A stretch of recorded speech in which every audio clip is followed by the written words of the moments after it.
My name is Ruby. I'm in my late 30s, and for most of my adult life, people have described me with the same quiet collection of words. Dependable, practical, patient. None of those words is wrong. But they're also the kind of words people use when they think they already understand you. I've spent most of my life working in numbers and structure. Budgets, long plans, small decisions that slowly turn into big results. I've never been the loudest person in the room, and I've never tried to be. I'm the kind of woman who notices things, who remembers details, who finishes what she starts. And because of that, people often assume something about me. They assume that if I'm quiet, I must be passive. If I'm patient, I must be easy to overlook. And if I stay calm, it must mean I don't see what's happening. But calm and unaware are not the same thing. 4 years ago, I married a man I believed I would build a life with. When we met, he was charming in the way some people are, confident, persuasive, full of plans about the future. He talked about ambition, about fresh starts, about partnership. What he didn't talk about, at least not at first, was the $180,000 debt quietly sitting behind his life like a shadow. When I found out, I didn't leave. Instead, I did what I've always done. I made a plan. Over the next 4 years, I worked longer hours, managed every dollar, and slowly, patiently, paid off every single cent of that debt. It wasn't glamorous. It wasn't dramatic. It was the kind of effort that most people never notice because it happens quietly in the background of everyday life. And then, the day after the final payment cleared and my husband filed for divorce. No argument, no warning, just paperwork. Later, I would learn that he believed something very simple. He thought that once the debt was gone, I had nothing left to prove, and nothing left that mattered. What he didn't understand was that the 4 years I spent fixing his past were also 4 years of watching, learning, and preparing in ways he never noticed. This story isn't about revenge. It's about perception, about patience, and about what happens when someone mistakes quiet endurance for permanent weakness. Because sometimes the person who says the least in a room is also the one who understands the most. And sometimes the moment someone thinks they've already won is the moment they realize they were never actually in control. Before I tell you what happened next, I want to ask you something. Have you ever been underestimated simply because you stayed calm when others expected you to fight? To most people in my husband's life, I was never the main character of the story. I was the supporting structure, the woman who handled details, the woman who remembered birthdays, the woman who quietly made complicated things manageable. When Daniel introduced me to his friends, the description was always similar. This is Ruby. She's amazing with numbers. It was meant as a compliment, and I accepted it that way. But over time, I realized something subtle about how the room reacted whenever he said it. People nodded politely. Then the conversation moved on. They asked Daniel about his next business idea, his next opportunity, his next big plan. No one ever asked Ruby anything after that. And strangely, I never corrected them. Part of it was personality. I've never been someone who needs the center of attention to feel real. I prefer listening, observing, understanding the quiet patterns in conversations. But another part of it was something I didn't fully recognize at the time. Being underestimated can feel comfortable. If people assume you're simple, they rarely watch you closely. In the early days of our marriage, I believed that dynamic worked for us. Daniel was charismatic. He loved rooms full of people and big conversations about the future. I loved structure, long spreadsheets, practical plans, and the satisfaction of solving problems that looked impossible at first. When the truth about the debt came out, it happened on a quiet Tuesday evening at our kitchen table. He didn't confess dramatically. There were no tears or emotional speeches. He just opened his laptop and turned the screen toward me. Rows of numbers, credit lines, business loans, personal loans. When I added them together in my head, the total landed heavily in my chest. $180,000. Daniel watched my face carefully while I processed it. I remember the exact sentence he used. I didn't want you to worry about it. It was said gently, almost apologetically, but it wasn't entirely honest. He hadn't told me, because he hoped things would somehow work themselves out before I noticed. That's the difference between optimism and planning. He believed problems eventually fade. I believe problems grow if you leave them alone. So I did what I always do when something feels overwhelming. I started asking questions. Interest rates, payment timelines, penalties. Daniel looked relieved while I talked through it, as if the situation had quietly shifted from his problem to our problem. That night, I wrote the first numbers in my blue notebook. I still remember the weight of the pen in my hand when I wrote the total at the top of the page. 180,000. Then underneath it, a simple line. 4 years. Daniel noticed the notebook and laughed softly. You always think everything can be solved with a plan.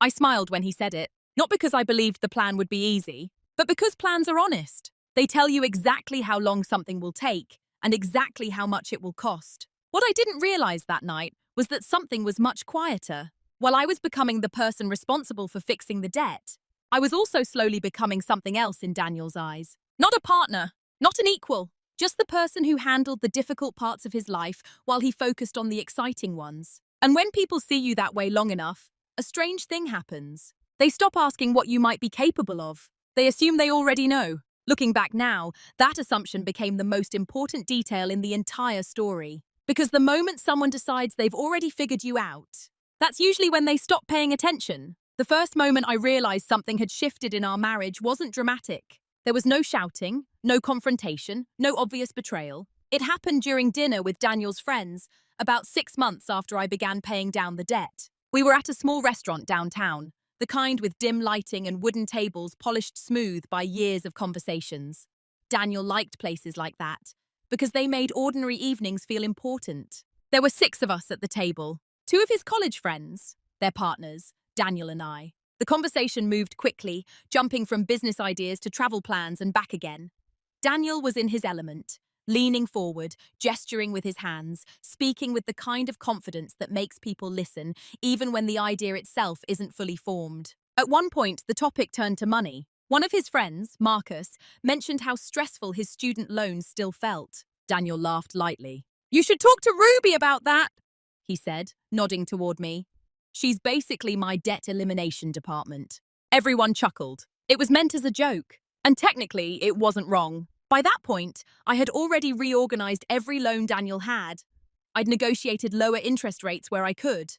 I'd built a repayment schedule so precise I could predict our balance 6 months in advance. But the way he said it landed strangely. Not my wife helped me figure it out. Not that we've been working through it together.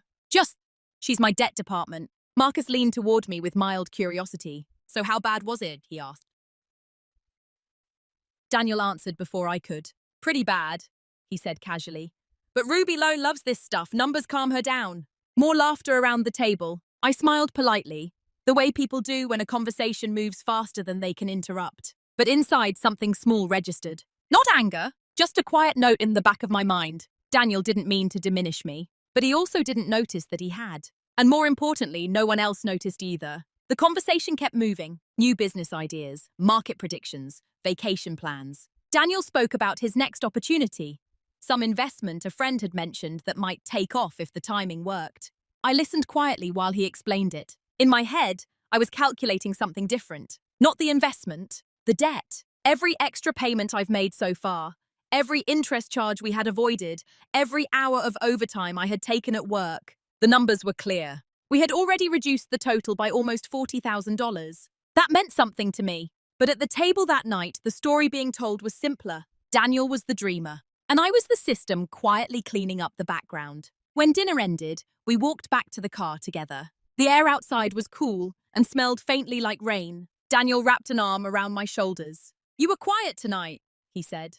I was listening, I replied. He smiled, satisfied with that answer, because listening was the role everyone had already assigned to me. And for a long time, I allowed it. But later that night, when Daniel was asleep, I opened my blue notebook again. Under the repayment schedule, I added something new. Not a number, a sentence. Pay attention to how people describe you when they think you're not important. It wasn't written with anger. It was written with curiosity, because that small moment at dinner revealed something I hadn't fully noticed before. The story Daniel told about our life was slightly different from the one I was living, and the difference between those two stories was beginning to grow, quietly, almost invisibly. Just like interest accumulating on a debt, most people pretend it isn't there. Small things rarely feel important when they first happen. They pass through a day, almost unnoticed, like background noise in a room where everyone is talking at once. But repetition changes the meaning of small things. It turns them into patterns. And patterns, once you see them clearly, are difficult to ignore. Over the next year, moments like the one at dinner started appearing more often. None of them was dramatic enough to become an argument. That's the strange thing about subtle disrespect. It rarely arrives loudly enough to justify confrontation. Instead, it settles quietly into everyday routines. Daniel began introducing me in the same way everywhere we went. "This is Ruby. She keeps me financially responsible." Or sometimes, if he was feeling playful, "This is the woman saving me from my terrible financial decisions." People always laughed, and I always smiled, because technically both statements were true, but truth can still be incomplete. In those introductions, I wasn't a partner. I was a correction. The system that fixed problems after they happened. At first, I rationalized it. Daniel had always been the kind of person who spoke quickly and casually. His words moved ahead of his thoughts sometimes. That was part of his charm, the same charm that had drawn people toward him for years. It didn't mean anything deeper. At least, that's what I told myself. Meanwhile, the repayment plan continued moving forward exactly as I'd designed it. Every month, the balance dropped. $180,000 became $165,000, then $148,000, then $132,000. Each time I updated the spreadsheet, I felt the quiet satisfaction of progress. But something else was changing alongside the numbers. The more stable our finances became, the less interested Daniel seemed in the details. At the beginning, he had asked questions: how much interest we were saving, how long would the plan take, whether we could speed it up. After a while, those questions disappeared. When I mentioned milestones, his responses became shorter. "That's great, babe." "Nice. See, I told you it would work out." He said it with the relaxed confidence of someone who believed the outcome had always been inevitable. But I knew better. Nothing about the plan was inevitable. It was built from hundreds of small decisions: skipping vacations, working late hours, cooking at home instead of eating out. None of those choices was visible from the outside, which meant they were easy to forget. One evening, about a year and a half into the plan, Daniel and I attended a small gathering at one of his co-workers' apartments. The conversation eventually drifted toward relationships. Someone asked Daniel what he thought made a marriage work. He leaned back in his chair and answered easily. "You just need someone stable," he said. "Someone who keeps life from getting too complicated." Then he gestured toward me. "That's Ruby. She's the calm." Everyone smiled at that description. And again, it wasn't wrong. I was calm. But there's a difference between calmness and invisibility. The room saw a simple picture. Daniel, the energetic dreamer. Ruby, the stabilizing force beside him. What no one in that room saw was the other truth quietly developing underneath. I wasn't just stabilizing our life. I was carrying it. And the more consistently I carried it, the more natural it seemed to everyone, including Daniel, that I would continue doing so forever. That's how roles solidify in relationships, not through decisions, through repetition. When something works long enough, people stop questioning it. They assume the system will continue functioning exactly the same way tomorrow. And for a long time, I allowed that assumption to remain untouched. I kept working on the plan. I kept updating the numbers. I kept smiling politely when people described me in ways that made my role smaller than it actually was. Because at that point, the debt still existed. And finishing what I started mattered more to me than correcting how others understood it. But somewhere deep inside, another realization had begun forming. If people believe a system will always support them, they rarely consider what happens if that system one day decides to stop. Roles in a relationship don't usually appear all at once. They form slowly. At first, they feel temporary. Small adjustments people make to help each other through a difficult season. One person handles something for a while, the other focuses on something else, and eventually things balance out again. At least, that's what I believed when I first took control of the debt plan. I told myself it was just a phase. 4 years of discipline, 4 years of focus, then we would start fresh. But sometime during the second year, I began to understand something subtle. The role I had stepped into wasn't temporary anymore. It had become permanent in Daniel's mind. He never said this directly. People rarely announce the assumptions they're making about you. Instead, those assumptions show themselves in smaller decisions, like the way Daniel started talking about future plans. Not our plans, his. A new business idea with a friend. An investment opportunity that someone mentioned at work. A possible relocation if the right offer appeared. When he talked about these things, he spoke with easy confidence, because he believed the structure of our life would adapt around whatever direction he chose. And in a way, he wasn't wrong. Up to that point, it always had. If Daniel wanted to try something new, I adjusted the budget. If an expense appeared unexpectedly, I reorganized the repayment schedule. If his income fluctuated, I found ways to compensate. Over time, that pattern created a quiet expectation. Ruby will handle it. Not because anyone demanded it, because I always did. The moment I fully understood the role I had been assigned happened on a quiet Sunday afternoon. Daniel was sitting on the couch with his laptop, scrolling through listings for a startup conference in San Diego. "Look at this," he said. "This could be huge for networking." I walked over and glanced at the screen. The registration fee alone was several $1,000s. Travel and hotels would add even more. Under our current plan, that kind of expense would delay the debt payoff by months. Daniel noticed the hesitation on my face. "It's an investment," he said quickly. "You always say you have to spend money to grow." I sat down across from him. "What would we adjust to make room for it?" I asked. He shrugged slightly. "You're the numbers person. You'll figure it out." He said it casually. Not as a request, as an assumption. That moment wasn't cruel. It wasn't aggressive. In fact, Daniel probably believed it was a compliment. In his mind, he was expressing confidence in my abilities. But what I heard in that sentence was something different. Not appreciation. Expectation. He didn't see the plan as something we maintained together. He saw it as something I managed while he lived his life. And suddenly, the structure of our marriage looked different from the way I had imagined it. Daniel moved through the world like a man with open possibilities. I moved through the world maintaining the conditions that made those possibilities safe. One of us carried the risk. The other carried responsibility. And for the first time since the debt conversation at the kitchen table, I asked myself a quiet question. If the roles were reversed, would Daniel carry the weight the same way? The answer didn't arrive immediately, but the question itself stayed with me. Because once you notice the role people expect you to play, it becomes impossible to pretend you didn't see it. And recognizing a role is the first step toward deciding whether you want to keep performing it. The moment everything inside me shifted didn't happen during a fight. There was no dramatic argument, no harsh words that forced clarity. In fact, Daniel wasn't even in the room when it happened. It was a Wednesday evening, late in autumn. I remember the rain tapping softly against the apartment windows while I sat at the kitchen table with my laptop open. The repayment spreadsheet glowed quietly on the screen. By that point, we had reduced the debt to just under $95,000. Almost halfway, I stared at the number for a long time. Not because it was discouraging. If anything, it should have felt encouraging. The plan was working exactly as intended. But instead of satisfaction, I felt something else. Distance. Over the previous 2 years, the debt had become a strange kind of gravity in my life. Every financial decision orbited around it. Every extra hour I worked felt connected to it. Every quiet sacrifice moved it slightly closer to zero. It had shaped my routines, my priorities, even my idea of the future. And yet Daniel seemed increasingly untouched by it. That night, he was out with co-workers at a bar downtown. Earlier that afternoon, he had mentioned it casually while grabbing his jacket. "Don't wait up," he said.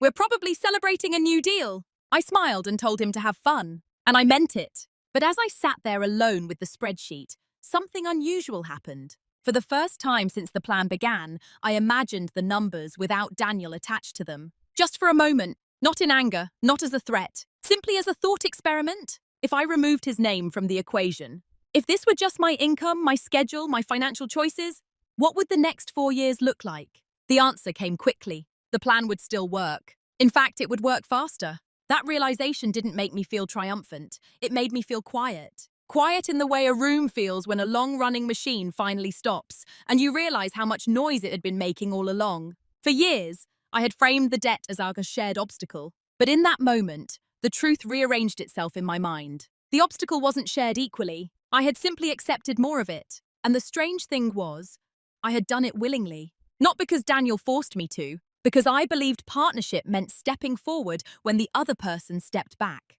I closed the spreadsheet and reached for my blue notebook. Most of the pages were filled with repayment schedules and financial calculations.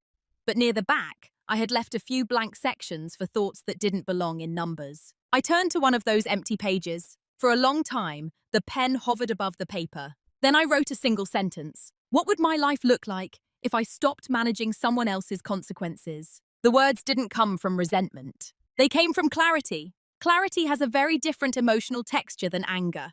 Anger is loud. It demands immediate action.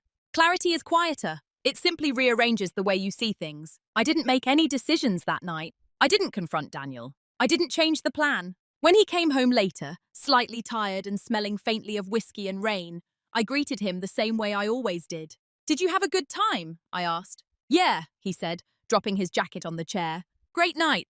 Then he kissed the top of my head and walked toward the bedroom. The routine continued exactly as it always had. But something inside me had moved. Not dramatically, not visibly, just enough that, from that point forward, I began observing our life from a slightly different angle. And once that shift happens, something important changes. You stop assuming the future will follow the same script as the past. You start realizing that every role you've been playing is also a role you have the power to step out of. After that night at the kitchen table, nothing about my behavior changed on the surface. I still woke up early, still went to work, still updated the repayment spreadsheet every Sunday evening. From the outside, our life continued exactly as it had before. But internally, something had shifted in a way that was difficult to reverse. Before, my silence had been automatic. I stayed calm during conversations because it felt natural. I allowed people to underestimate my role because correcting them seemed unnecessary. I avoided conflict because stability mattered more than recognition. But now the silence was different. Now it was intentional. When Daniel joked with friends about me being his financial department, I still smiled. But this time, I noticed how quickly the room moved on afterward. When he introduced me as the calm one, I nodded politely. But internally, I paid attention to how comfortable he seemed saying it. Observation became a quiet habit. Not obsessive, not suspicious, just attentive. I noticed how Daniel talked about the future. His language had a pattern. When he described something exciting, a business opportunity, a possible move, a new investment, the story always centered around what he hoped to gain, rarely around what it might cost. Costs in his mind were logistical details. Details belonged to me. One evening, about 3 months after my realization at the kitchen table, we attended a birthday gathering for one of Daniel's co-workers. It was the kind of casual event where people stood around a kitchen island balancing drinks while conversations overlapped in small clusters. Daniel was telling a story about an investment idea he had been considering. "It's a little risky," he admitted with a grin, "but that's why you need someone practical at home." A few people laughed. One of the women standing nearby glanced at me with curiosity. "So you're the practical one?" she asked. "I guess so," I said lightly. Daniel squeezed my shoulder. "She keeps me from doing anything, Kion. Doing anything too crazy." Everyone smiled. But as the conversation continued, something interesting happened. Daniel began explaining the investment again, this time in more detail. The numbers didn't quite line up. I could hear it immediately. The timeline he described ignored several obvious expenses. The projected returns were based on assumptions that hadn't been tested. Before that shift inside me, I probably would have corrected him gently. Not to embarrass him, just to make the plan more realistic. But that night, I said nothing. I simply listened. For a brief moment, Daniel looked toward me as if expecting confirmation. I met his eyes and smiled politely. Not disagreement. No agreement. Just silence. He continued speaking without hesitation. The conversation moved on. Later, while we drove home, he seemed relaxed, humming quietly along with the radio.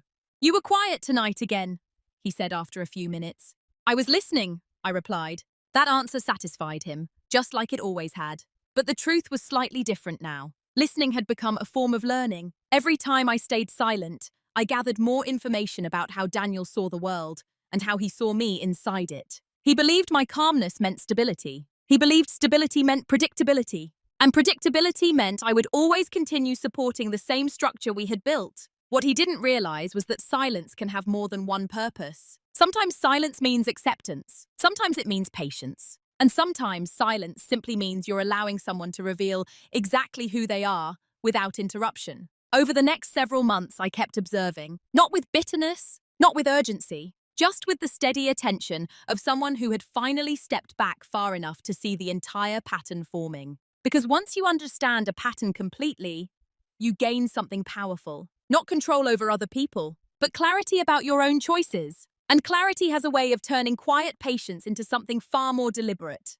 Preparation rarely looks dramatic from the outside. In movies, preparation often appears as a montage.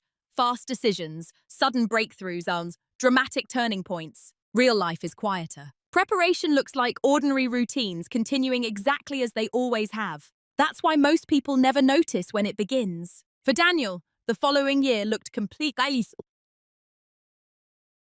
normal. I still managed the repayment plan, still handled the household finances, still updated the spreadsheet every Sunday evening with the same careful attention I had shown from the beginning. And the numbers continued moving steadily towards zero. $95,000 became $81,000, then $67,000, then $52,000. Each milestone passed quietly. Daniel congratulated me occasionally, usually in the same casual tone someone uses when noticing a chore has been completed. "Nice work," he would say.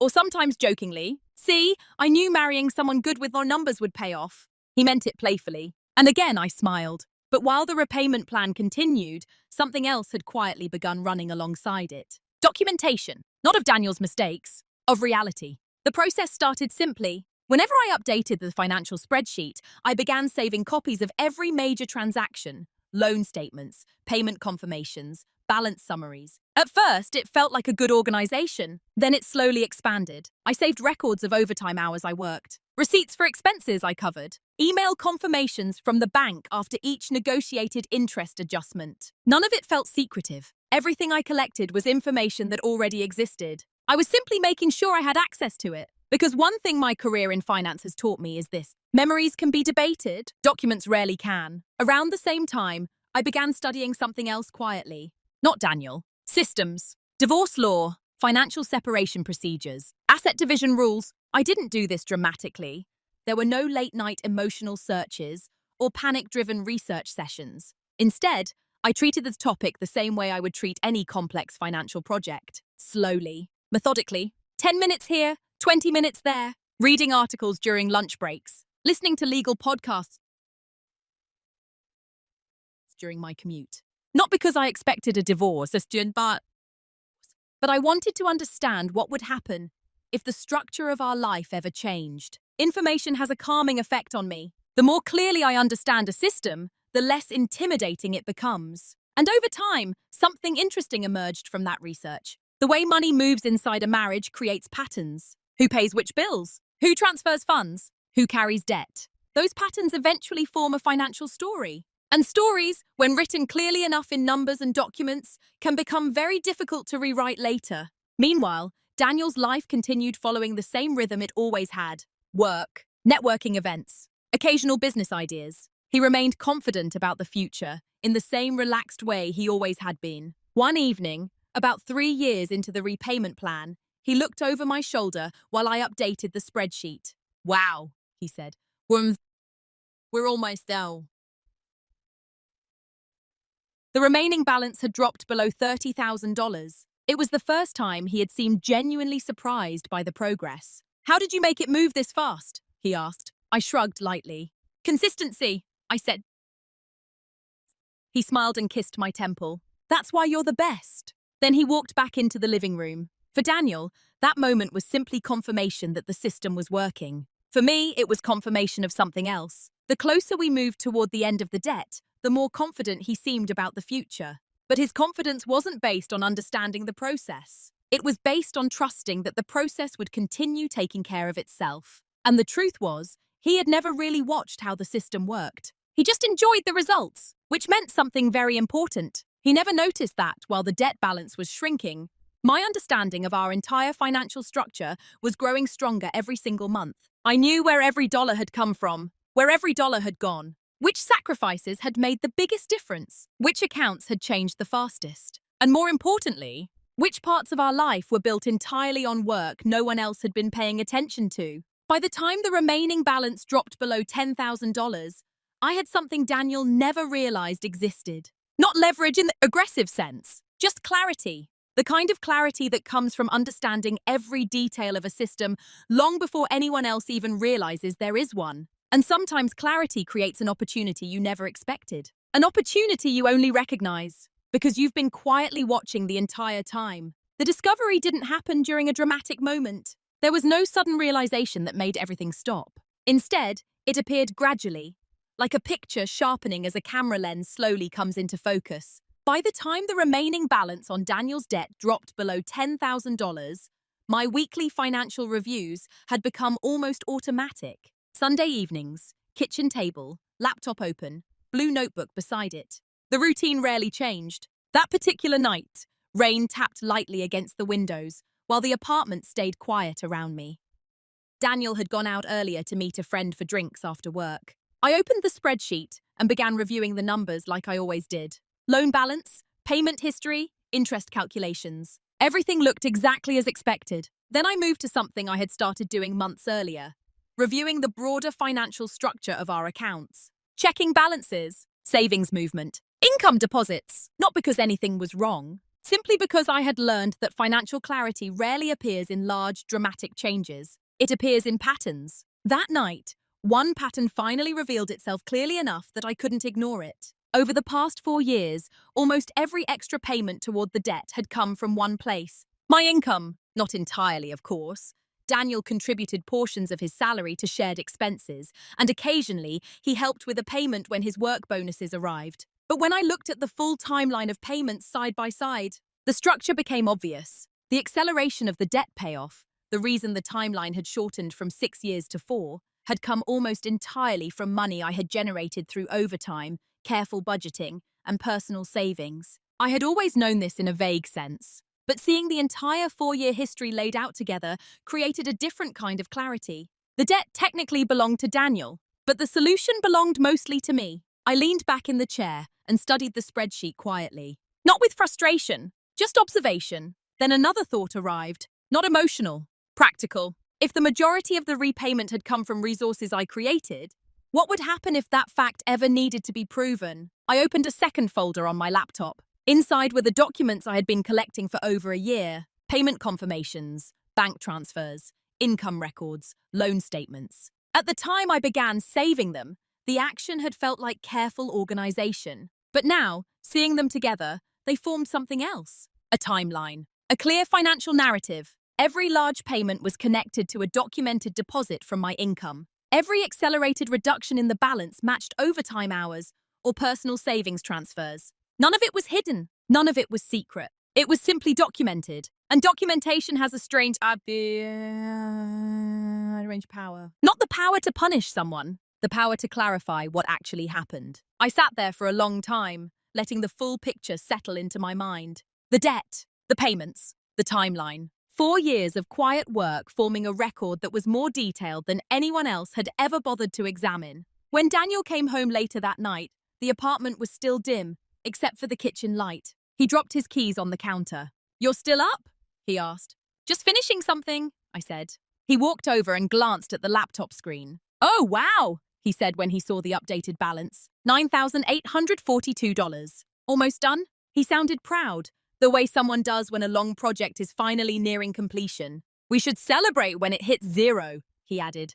4 years is a long time." I nodded. "Yes," I said calmly, "as it is." Then he leaned down and kissed my forehead before heading toward the bedroom. After he left the kitchen, I closed the spreadsheet slowly. What I had discovered that evening wasn't a secret weapon. It wasn't revenge. It was simply the full understanding of something I had been building piece by piece for years. A financial story written almost entirely in numbers. A story that, if necessary, could be explained very clearly. And once you understand a story that clearly, something changes. You stop feeling uncertain about where you stand inside it. You start realizing you have options. Not impulsive options. Real ones. The kind that only appears when you've taken the time to understand the entire structure beneath your life. For the first time since Daniel showed me the original debt on that laptop screen 4 years earlier, I understood exactly how much control I had over what happened next. And more importantly, how much control Daniel believed he had. Those two understandings were not the same. Clarity creates options,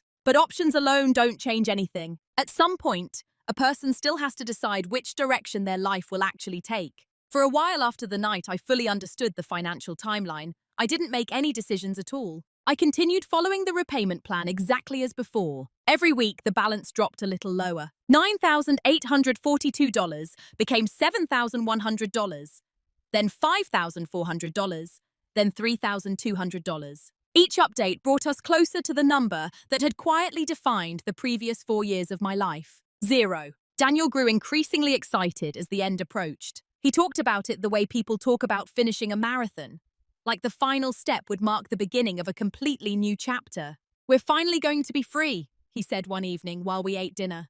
The word lingered in the air for a moment. Not untrue, but not entirely accurate either, because the closer we came to the end, the more clearly I could see the crossroads waiting just beyond it. One path was simple. When the debt reached zero, life would continue exactly as it always had. Daniel would pursue new opportunities. I would quietly stabilize whatever consequences followed. The roles we had been performing for years would continue, almost automatically. Most marriages follow that path. People grow comfortable inside the systems they've built, even when those systems aren't perfectly balanced. But there was another possibility now, a quieter one. For the first time since our marriage began, the financial gravity pulling everything in one direction was almost gone. Without the debt, the structure of our life would change. And with that change came a question I could no longer ignore. What did I actually want the next 4 years of my life to look like? Not what Daniel wanted, not what the repayment plan required. Just me. The question wasn't painful. In fact, it felt strangely peaceful. For years, my identity had been tied to solving a problem. Once the problem disappeared, the space left behind would belong entirely to choice. I began thinking about that space during small, quiet moments. During my commute to work, while walking home from the grocery store, while sitting beside Daniel on the couch, he talked about future investments. And slowly, something became clear. I didn't feel angry about the past 4 years, but I also didn't feel excited about repeating them. Not indefinitely. That realization didn't create urgency. It created calm. Because once you understand what you don't want your future to look like, the remaining decisions become simpler. The final payment happened on a quiet Thursday afternoon. I made the transfer from my office computer during my lunch break. The screen refreshed. Balance, $0. For a few seconds, I simply stared at the number. 4 years of work had ended in a single line of text. No music, no applause, just silence. I closed the laptop and sat there for a moment, letting the weight of the finished plan settle into my chest. That evening, when Daniel came home, I showed him the confirmation email. "It's done," I said. He looked at the screen and let out a long breath. "Wow," he said. Then he wrapped his arms around me and laughed with genuine relief. I knew we'd get there. Again, the word we. I hugged him back. But inside, something very different had already formed. Because earlier that afternoon, when I saw the balance reach zero, I hadn't felt celebration. I had felt something quieter.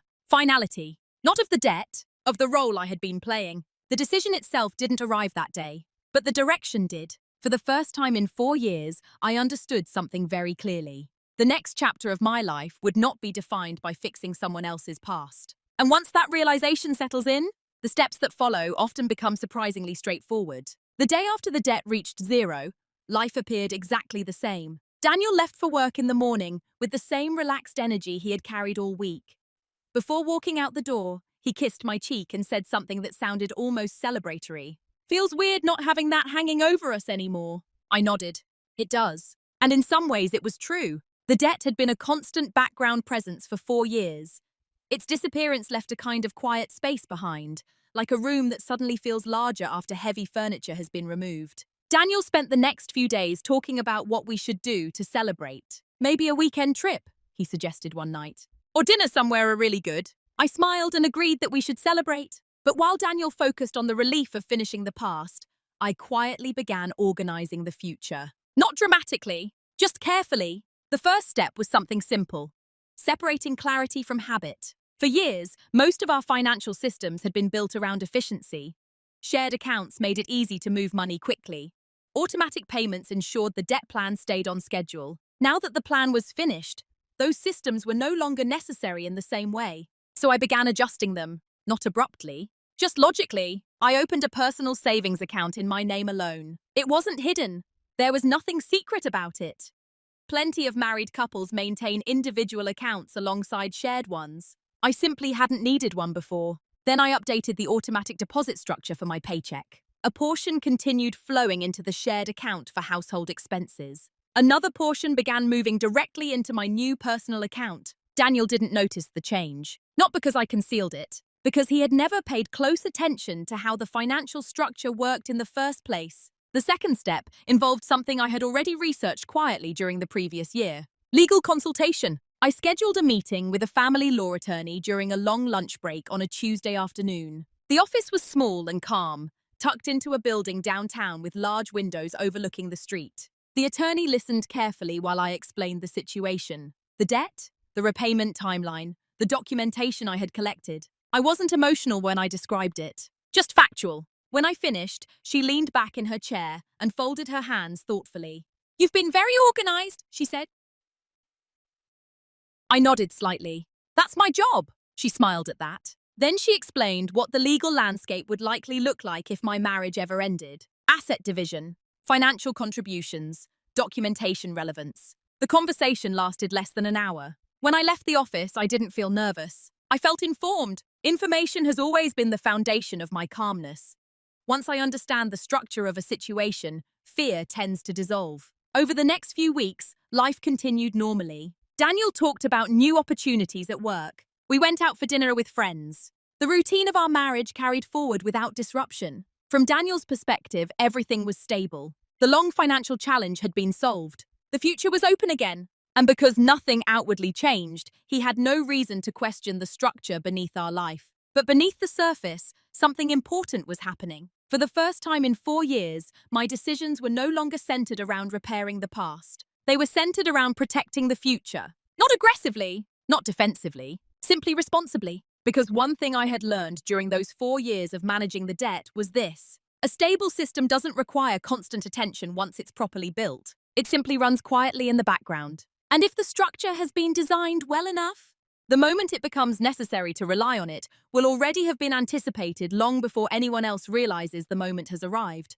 For several weeks after the debt disappeared, life moved forward without any obvious changes. Daniel seemed lighter. I noticed it in small ways. How easily he laughed when talking about future plans. How casually he browsed investment ideas late at night. How confidently he spoke about opportunities that had once felt too risky while the debt still existed. In his mind, a long chapter had closed. The burden was gone. The future was open. And because nothing in our daily routine looked different, he assumed the structure of our life had returned to its natural balance. But sometimes consequences don't arrive as sudden events. Sometimes they appear slowly, like a quiet shift in gravity. The first sign came through something so small that Daniel barely noticed it. A conversation about money. One evening, he came home excited about an investment opportunity a coworker had mentioned. Apparently, the early investors could double their money in a year, he said, dropping his bag by the door.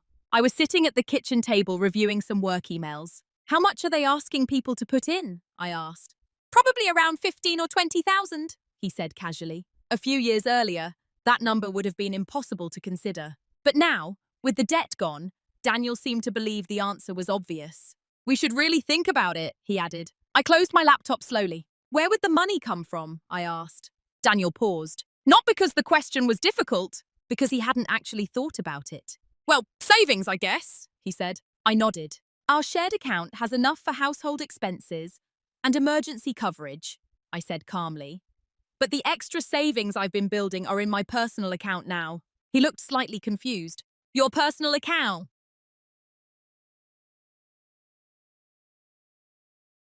"I opened one recently," I explained. "It makes long-term planning easier." Daniel frowned slightly, not in anger but in mild surprise. "Oh, I didn't realize you'd done that."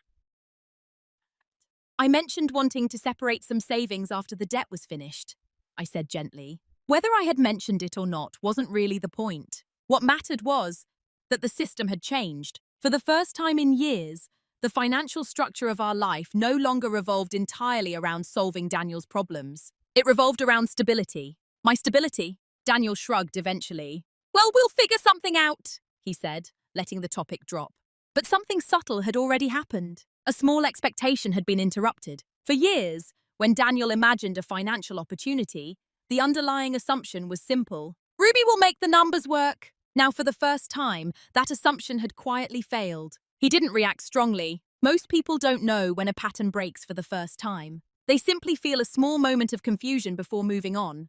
But patterns matter, because once a pattern stops behaving the way someone expects, the entire system around it starts feeling slightly different. Over the next few weeks, Daniel began encountering that difference in other small ways. When he talked about large purchases, I asked practical questions instead of automatically adjusting the budget. When he suggested new financial risks, I listened carefully instead of immediately helping solve the logistics. Nothing about my tone was confrontational. I was still calm, still supportive, but something fundamental had changed. I was no longer reorganizing my life around Daniel's ambitions. I was evaluating them, quietly, objectively. And while Daniel couldn't quite explain why things felt different, he started noticing the absence of something he had relied on for years. The invisible system that once absorbed every risk he took. Without that system quietly correcting everything in the background, his decisions suddenly required more attention, more responsibility, more thought. And that shift created a subtle discomfort he couldn't yet name. Because when someone becomes used to stability appearing automatically,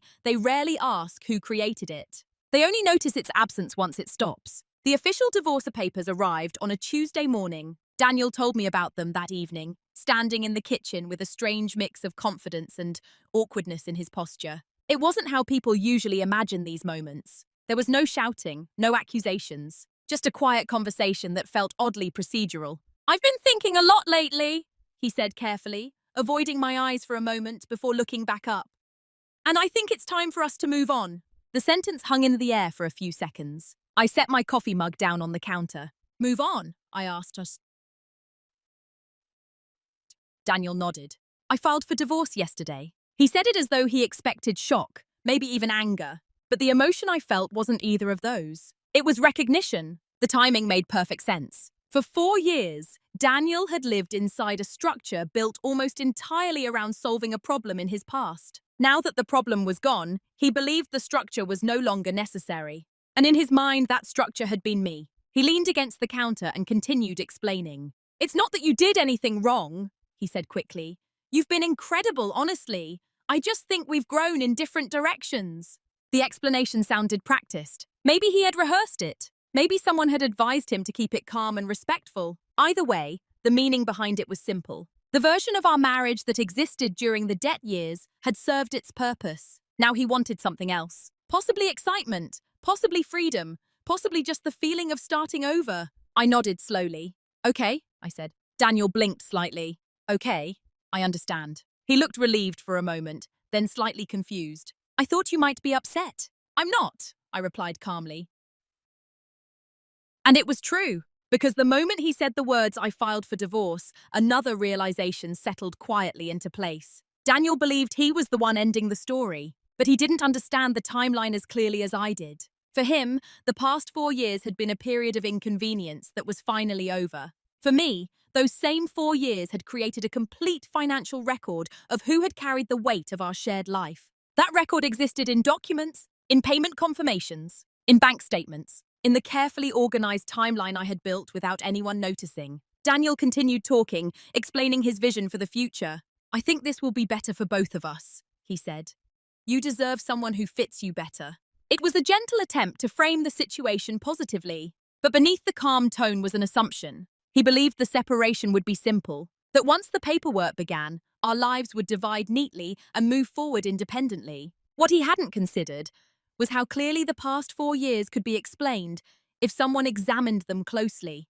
And once that explanation entered the legal process, certain conclusions would be difficult to ignore. I didn't mention any of this while he spoke. I simply listened. When he finished, he seemed almost relieved that the conversation had remained calm. "So, I guess the lawyers will handle most of it from here," he said. "Yes," I replied quietly. "They would."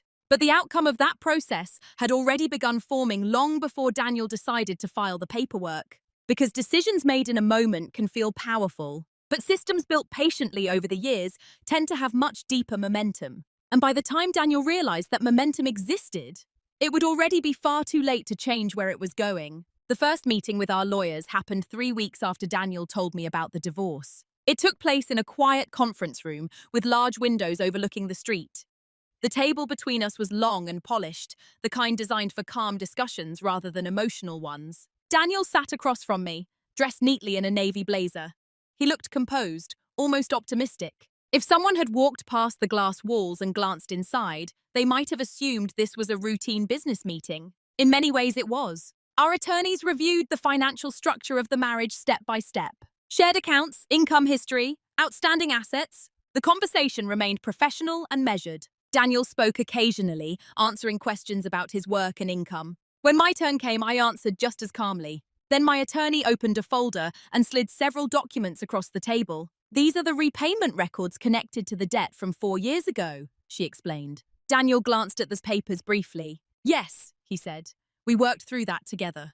His voice carried the relaxed certainty of someone who believed history was simple. My attorney nodded politely. That's what we're clarifying today. She began outlining the timeline, the original debt amount, the repayment schedule, the accelerated payment structure. Then she pointed to the series of documents highlighting the source of the largest payments. Income deposits from my job, overtime compensation records, personal savings transfers. The room stayed quiet while she spoke. Daniel's posture shifted slightly as the pattern became clearer. These records showed that the majority of the accelerated payments came directly from Ruby's income, she said. No accusation, just an explanation. Daniel leaned forward and scanned the papers again. Well, Ms. Lance, we were married, he said after a moment. It was still a shared effort. Yes, my attorney replied calmly, but financial contribution still matters in determining equitable outcomes. The words were delivered in the same neutral tone she had used throughout the entire meeting. Daniel looked up at me for the first time since the documents appeared. Not angry, just surprised. Why didn't you ever say anything about this? He asked. I met his eyes evenly. You never asked. The answer wasn't meant to be sharp. It was simply true. For years, Daniel had assumed the system supporting our lives would continue functioning without needing to understand it. Now he was seeing the structure for the first time, not as an invisible background process, as evidence. The conversation continued for another hour. Numbers were discussed. Legal terms were clarified. Possible settlement frameworks were outlined. Daniel spoke less as the meeting progressed. Not because anyone was attacking him, because the situation was becoming clearer. The past 4 years had created a story written almost entirely in financial records. And those records showed exactly who had carried the weight of eliminating the debt. When the meeting ended, we stepped outside into the cool afternoon air. For a moment, neither of us spoke. Then Daniel exhaled slowly. I didn't realize you'd kept track of everything like that, he said.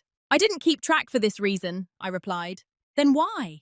I thought about that for a second. Because systems work better when you understand them completely. He nodded slowly, still processing. There was no anger between us, no raised voices, just the quiet realization that the story Daniel believed he was ending had already been written very differently than he expected. The divorce was finalized on a quiet Monday morning, about 4 months after Daniel first told me he had filed. There was no dramatic courtroom scene, just paperwork, signatures, and the calm efficiency of a legal system designed to close chapters without emotion. When I left the courthouse that day, the sky above Seattle was the soft grey color it often carries in early spring. Rain had stopped a few minutes earlier, leaving the sidewalks dark and reflective. For a long time, I simply stood outside the building and breathed. Not because I felt overwhelmed, because I felt something unfamiliar. Lightness. For 4 years, a large portion of my life had been structured around responsibilities that extended far beyond my own choices. The debt? The system is required to eliminate it. The quiet role I had accepted inside the marriage.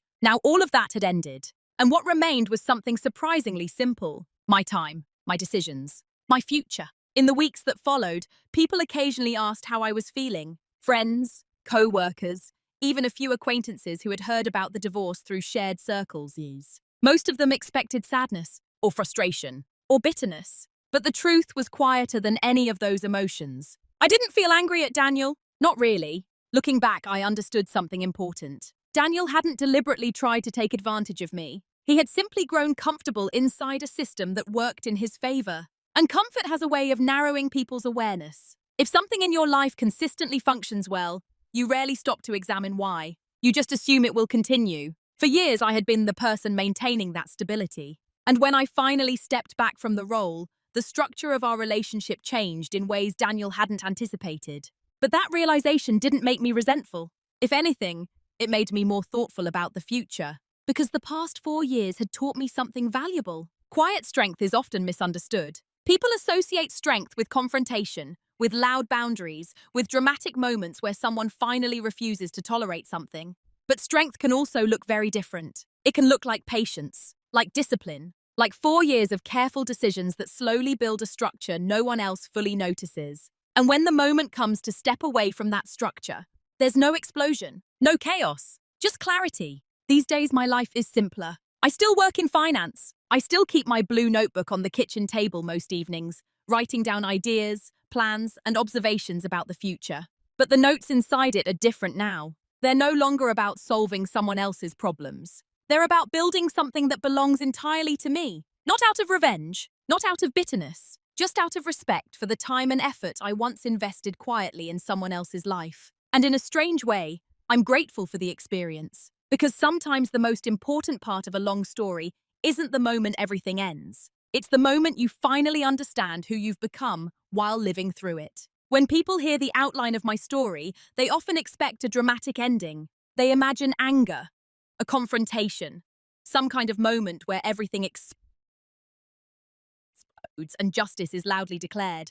But the truth is quieter than that. The real turning point didn't happen when Daniel filed for divorce. And it didn't happen during the legal meetings where the financial records were explained. The real turning point happened years earlier, on a quiet evening at my kitchen table, when I first asked myself a simple question. What would my life look like if I stopped managing someone else's consequences? At the time, I didn't know the answer. I only knew that the question mattered. Over the next 4 years, I kept showing up to the same responsibilities. I paid down the debt, month by month, because finishing what I started was part of who I am. But while I was doing that, I was also learning something important about the way people see each other. When someone is calm, patient, and reliable, the world often assumes they will always remain that way in the same role. People begin to rely on that stability without thinking about where it comes from. They don't ask what it costs. They don't imagine what might happen if the person providing that stability one day decides to step in a different direction. And that's the quiet lesson my story left me with. Strength doesn't always announce itself. Sometimes strength is simply the ability to stay disciplined long enough to understand the full structure of your life, to see clearly what you've been carrying, and then when the moment arrives, to step forward without anger, just with certainty. Today, my life isn't louder or more dramatic than it was before, but it is more intentional. The plans in my notebook belong entirely to my own future now, and that feeling is something no one else can take credit for. If you've listened this far, I'd like to leave you with one honest question. Have you ever realized, quietly and slowly, that you are carrying far more responsibility in a relationship than anyone else seemed to notice? If you have, I'd really like to hear your story in the comments. Video của mình hôm nay đến đây là kết thúc. Nếu bạn thích video này, hãy cho mình xin một lượt like và một lượt đăng ký kênh. Hẹn gặp lại các bạn ở trong những video tiếp theo. Bye bye!